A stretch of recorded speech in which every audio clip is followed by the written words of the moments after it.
बिस्मिल्लाहिर्रहमानिर्रहीम। अस्सलाम वालेकुम। अगर खुदा न खास्ता इन तहरीर में कोई गलत बयानी हो जाए तो अल्लाह मुझे माफ़ फरमाए। हज़रत इमाम हुसैन की ये तारीख़ी दास्तान बहुत रुला देने वाली और तड़पा देने वाली दास्तान है। इस दास्तान को लिखने का मकसद ये है कि हम इस बात से आगाह हो जाएं कि आले रसूल सल्लल्लाहु अलैहि वसल्लम ने दीन को बचाने के लिए कैसी कैसी कुर्बानियाँ दी। दीन के रास्ते पर इनके साथ क्या क्या मुश्किलात पेश आईं और आजकल हम दीन के लिए क्या कर रहे हैं। इस दास्तान को बनाने का मकसद ये है कि हमें मालूम हो कि 10 मुहर्रम अल हराम को आखिर क्या हुआ था। 10 मुहर्रम अल हराम को क्या वाक़या पेश आया। नवासा रसूल सल्लल्लाहु अलैहि वसल्लम पर कैसे कैसे जुल्म किए गए, कैसा कैसा जुल्म नबी पाक सल्लल्लाहु अलैहि वसल्लम के घराने के साथ किया गया। इस दास्तान को इंजॉय के लिए नहीं बल्कि हकीकत से आगाह होने के लिए सुनिए। ये दास्तान आपको रुला डालेगी। इस दास्तान में बताया जाएगा कि कैसे कैसे जुल्म पर इमाम हुसैन ने सब्र का मुजाहिरा किया। हज़रत इमाम हुसैन का ये इम्तहान सब्र का इम्तहान था।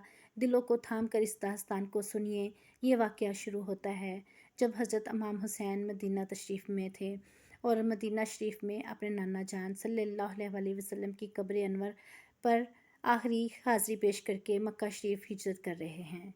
क्या मंज़र होगा वो जब एक नवासा अपने नाना जान के हजूर अपनी आखिरी हाज़री पेश की होगी। वो अपनी नाना जान की कब्र अनवर पर हाज़री देकर मक्का शरीफ हिजरत कर गए। हज़रत इमाम हुसैन रज़ी अल्लाह अन्हु मदीना से मक्का जब हिजरत करके आए तो मुल्क शाम कूफा से इनको बेशुमार ख़त आए। कूफी ख़त में इमाम हुसैन को लिखते हैं कि हम यजीदी हुकूमत को तस्लीम नहीं करते। आप हमारे पास आएँ और हमारे इमाम बने। हम आपको अपना सरदार तस्लीम करते हैं। जब सैकड़ों की तादाद में इनको ख़त आए तो हज़रत इमाम हुसैन रज़ी अल्लाह अन्हु ने कूफा जाने का फ़ैसला कर लिया। आप अपनी 2 बीवियों, 2 बहनों, 1 बेटी, 3 बच्चों, 4 भतीजों, 2 भांजों, 8 भाइयों और तकरीबन 50 से ज़ायद साथियों को लेकर कूफा की तरफ रवाना हुए। ये काफ़िला औरतों और बच्चों समेत तकरीबन 82 अफराद पर मुश्तमिल था।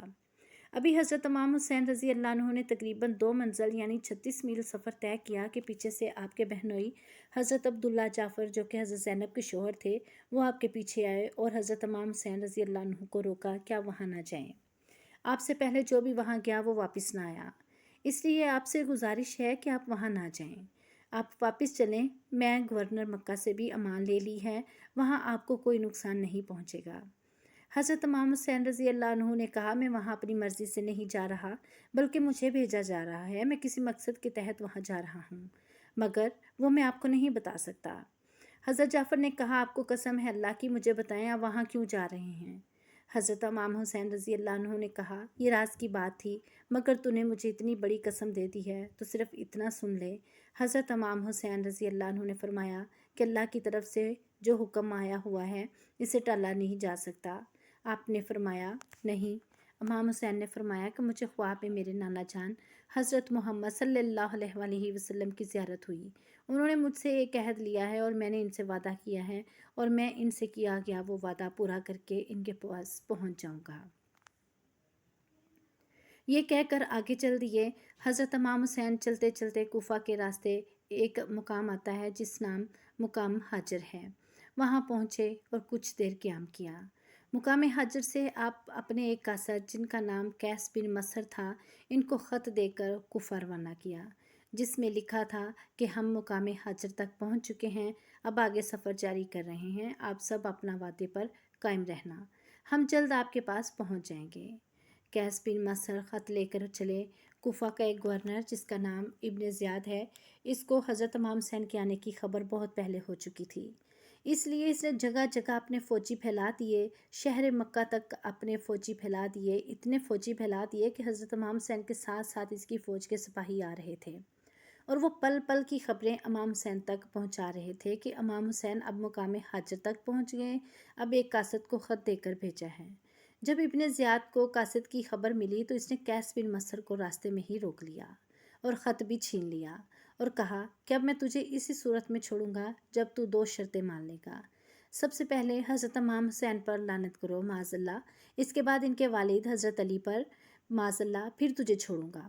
कासिद ने कहा, ठीक है, मगर मैं सब लोगों के सामने कहूँगा। चुनांचे कासद को किले की छत पर चढ़ा दिया गया। तमाम कूफी जमा हो गए, इब्न ज़ियाद के तमाम फ़ौजी जमा हो गए। इब्न ज़ियाद भी वहाँ आ गया कि यह अब माज़अल्लाह इमाम हुसैन और इनके वालिद साहब पर डैश करेगा। بہت سا مجمع جمع ہو گیا۔ ابن زیاد بہت خوش ہو رہا تھا کہ یہ اب معاذ اللہ کرے گا۔ قیس بن مصر نے بولنا شروع کیا، سب سے پہلے اللہ عز و جل کی حمد و ثنا کی، اس کے بعد نبی پاک صلی اللہ علیہ وسلم پر درود و سلام بھیجا۔ اس کے بعد قیس بن مصر نے حضرت امام حسین کے خوب فضائل بیان کیے۔ فرمایا، اس وقت روئے زمین پر حضرت امام حسین سے بڑھ کر کوئی شخص نہیں، وہ جنتی نوجوانوں کے سردار ہیں، ان کے ساتھ کبھی بھی غداری مت کرنا۔ اس کے بعد حضرت علی رضی اللہ عنہ کے بہت سے فضائل بیان کیے۔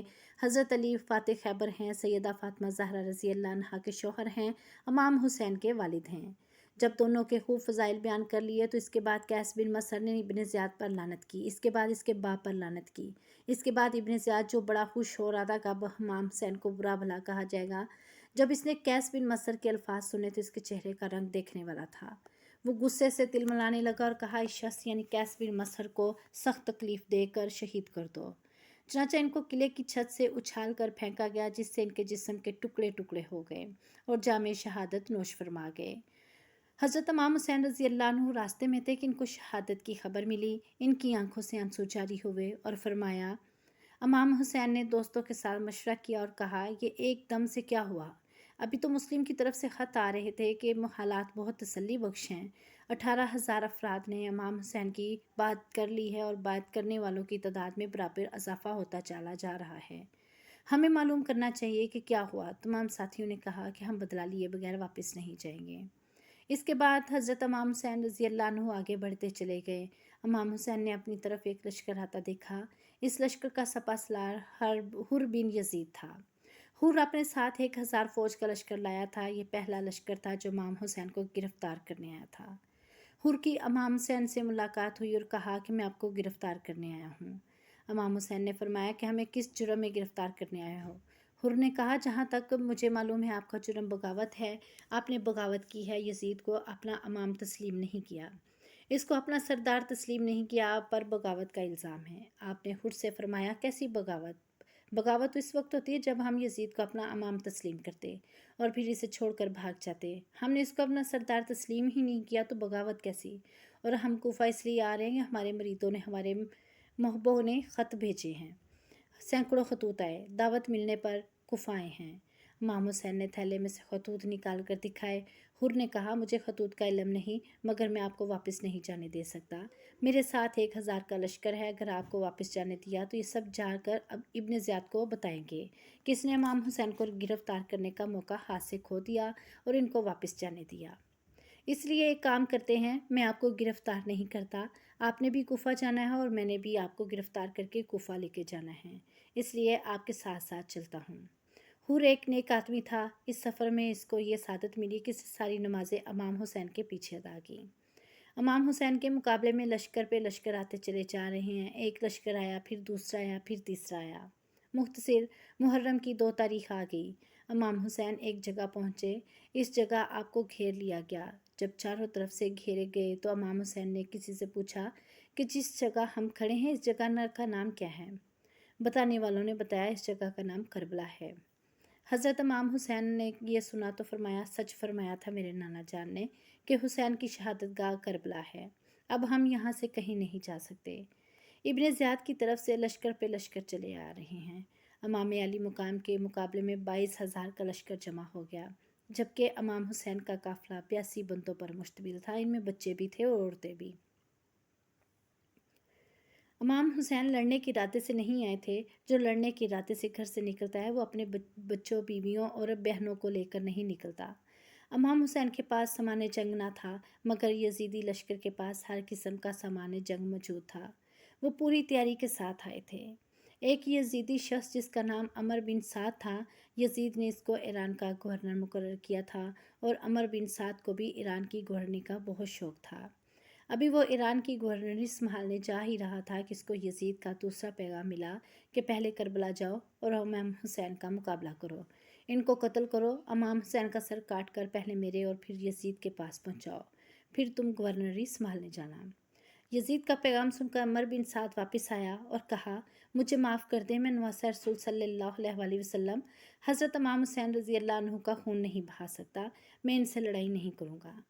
ابن زیاد نے کہا کہ کوئی بات نہیں، تمہارے پاس جو ایران کی گورنری کا کاغذ ہے وہ واپس کر دو۔ ईरान की गवर्नरी किसी और को दे देते हैं और तुम्हें इसके बदले छोड़ दिया जाएगा। अमर बिन साद ने कहा, मैं ईरान की गवर्नरी की कैसे छोड़ दूँ? ये तो मेरी बरसों की ख्वाहिश है कि मैं ईरान का गवर्नर बनूँ। इब्न ज़ियाद ने कहा कि अगर तुम ईरान की गवर्नरी चाहते हो तो तुम्हें मिल जाएगी। तुम जाकर इमाम हुसैन का मुकाबला करो, इनका सर मेरे पास लाओ। अमर बिन साद ने कहा कि मैं इमाम हुसैन को कत्ल भी नहीं कर सकता। इब्न ज़ियाद ने कहा, लाओ ईरान की गवर्नरी का तकरीरी कागज़ वापस दे दो। अमर बिन साद ने कहा, मैं ये भी नहीं कर सकता। अमर बिन साद दो चीज़ों के दरमियान फंस गया। सोचता कि इमाम हुसैन को कत्ल नहीं करूँगा तो मुझे ईरान की गवर्नरी नहीं मिलेगी, और अगर इमाम हुसैन से मुकाबला किया तो दोनों जहां में ज़िल्लत मिलेगी। साथ साथ ये भी कहता कि मैं ईरान की गवर्नरी नहीं छोड़ सकता, ये मेरी बहुत बरसों की ख्वाहिश है। अमर बिन साद ने इब्न ज़ियाद से कहा कि मुझे एक रात सोचने की मोहलत दी जाए ताकि मैं अच्छे तरीके से फ़ैसला कर सकूँ कि मुझे क्या करना है। इब्न ज़ियाद ने अमर बिन साद को एक रात सोचने की मोहलत दे दी। अमर बिन साद घर वापस आ गया। इसने अपने दोस्तों को सारा वाक़या बताया कि इब्न ज़ियाद कहता है कि ईरान की गवर्नरी सिर्फ मुझे इसी सूरत में मिलेगी जब तू इमाम हुसैन का खून बहा दे। इसने अपने दोस्तों से मशवरा किया। सब दोस्तों ने इसे मशवरा दिया कि तू ने गवर्नरी छोड़ दे। पुराने वक्तों में ईरान को कहा जाता था, मगर आले रसूल सल्लल्लाहु अलैहि वसल्लम का खून अपने सर न ले। सब दोस्तों ने यही मशवरा दिया। अमर बिन साद का एक भांजा था जिसका नाम हमज़ा बिन मुगीरा था। इसको इस मामले का पता चला तो फ़ौरन अपने अमर बिन साद के पास आया और कहा कि चचा जान, मुझे पता चला कि आप हुसैन के मुकाबले में जा रहे हैं। सिर्फ रे की गवर्नरी के लिए ऐसा हरगिज़ मत कीजिएगा। रे की हुकूमत तो क्या, अगर रुए ज़मीन की हुकूमत भी छोड़नी पड़े तो छोड़ देना, मगर नबी के नवासे का खून अपने ज़ुम्मे ना लेना, वरना तुम कहीं के ना रहोगे। अमर बिन साद ने कहा, भांजे तूने मुझे अच्छा मशवरा दिया है, मैं ऐसा ही करूँगा। सब दोस्तों से और भांजे से मशवरा लेने के बाद बिस्तर पर सोने के लिए लेटा, मगर इसे सारी रात नींद ना आई। कभी सोचता कि वाकई में इमाम हुसैन का खून अपने ज़ुम्मे लूँगा तो मेरे पास जहन्नम के सिवा कुछ नहीं। कभी सोचता कि रे की गवर्नरी छोड़ दूँ, नहीं नहीं, रे पर हुकूमत करना तो मेरी ख्वाहिश है। कभी दूसरे ख्याल का गलबा जहन में आता। इसी तरह रात गुजरी। सुबह होते ही इब्न ज़ियाद के पास गया और कहा कि बेहतर तो था मुझे माफ़ कर दिया जाए। इब्न ज़ियाद ने अपनी बात दोबारा दोहराई, गवर्नरी का ओहदा किसी को और को दे देते हैं। अबर अमर बिन साद फिर दुनिया की हवस गालिब आई और कहा, मैं रे की हुकूमत नहीं छोड़ सकता। अगर तुम मुझे मजबूर करते हो तो मैं इमाम हुसैन से मुकाबला करने के लिए तैयार हूँ। इसने खून बहाना मुनासिब समझा। चुनाचा अमर बिन साद भी लश्कर लेकर इमाम हुसैन के मुकाबले में उतर आया। इस मुकाम पर शायर कहता है, ए इब्ने साद, रे की हुकूमत तो क्या मिली, जुल्म जिफा की जल्द ही तुझको सज़ा मिली। दुनिया परस्त दे से मुंह मोड़ लिया तुमने, दुनिया मिली नायशो तरफ की हवा मिली। रुसवाए खलक हो गए, बर्बाद हो गए, मरदूद तुमको जिल्लत हर दूसरा मिली। तुमने उजाड़ा हज़रत ज़हरा का बोस्तान, अब देखना हशर में जिस दम सज़ा मिले। चुनाचा इब्न साद भी लश्कर लेकर मैदान में आ गया। याद रहे, जब दुनिया की हवस दिल पर गालिब आ जाए तो आँखों, दिलों और कानों पर मोहर लगा दी जाती है। सही समझने की सलाहियत ख़त्म हो जाती है। अमर बिन साद ने भी जुल्म किया। हज़रत इमाम हुसैन रज़ी अल्लाह अन्हु अमर बिन साद से मिले, क्योंकि अमर बिन साद ख़ानदान कुरैश का एक फ़र्द था। इमाम हुसैन से इसकी मुलाकात की। यहाँ पर एक बात नोट फरमाइएगा तवज्जो से। जब अमर बिन साद मैदान में लश्कर लेकर आया तो इसने एक आदमी को बुलाया और कहा, इमाम हुसैन को मेरे पास ले जाओ और मेरा ये पैगाम पहुंचा दो। तो इस शख्स ने कहा कि किसी और को भेजें, मुझे इनके सामने जाते हुए शर्म आती है, क्योंकि मैं इन लोगों में से हूँ जिन्होंने ख़त लिखकर इमाम हुसैन को कूफा आने की दावत दी थी। अमर बिन साद ने दूसरे को बुलाया, इसने भी यही जवाब दिया। अमर बिन साद ने तीसरे को बुलाया, इसने भी यही जवाब दिया। अमर बिन साद ने चौथे को बुलाया, इसने कहा, हजूर, उन्होंने तो सिर्फ ख़त लिख कर बुलाया था, मैं तो खुद इमाम हुसैन की खिदमत में हाजिर हुआ, मैं किस मुँह से इनके पास जाऊँगा। अमर बिन साद ने जिस को बुलाया सब ने कहा, मैंने ख़त लिखा था। यहाँ से ये पता चला कि जिसने ख़त लिख कर इमाम हुसैन को कूफा आने की दावत दी थी, वही लोग रिश्वत लेकर हुकूमत के साथ मिल गए। सिर्फ साथ नहीं मिले, बल्कि इनकी जान के दुश्मन पड़ गए और इनसे तलवारें लेकर मुकाबले पर आ गए। लश्कर में से 4 आदमी छुपते छुपाते हीले बहाने करते हुए इमाम हुसैन के पास पहुँचे। इनमें से एक हज़रत नाफे बिन हलाल भी थे। उन्होंने हज़रत इमाम हुसैन से मुलाकात की और कहा कि कुफा अब कुफा नहीं रहा, आपके दुश्मनों का मरकज़ बन गया है। हम आपको अल्लाह का वास्ता देते हैं, वापस चले जाएं। हज़रत मुस्लिम को शहीद कर दिया गया है। इनकी लाश को गलियों बाज़ारों में घसीटा गया है। इनके बच्चों को शहीद कर दिया गया है। आपके कासद कैस बिन मसर को शहीद कर दिया गया है। ये जो आप इतना बड़ा 22,000 का लश्कर देख रहे हैं, ये भी आपके मुकाबले में आया है। आप कोई ऐसी सूरत इख्तियार करें कि आप वापस चले जाएं, आपकी जान बच जाए। अहले इस्लाम को भी आपकी ज़रूरत है। खुदा के लिए वापस चले जाएं। इमाम हुसैन मुस्कुरा कर कहा, अल्लाह के हुक्म को टाला जा सकता है? उन्होंने कहा, नहीं। तो आपने कहा, मुझे तो सब मालूम है, मेरे नाना जान ने सब कुछ बता दिया था।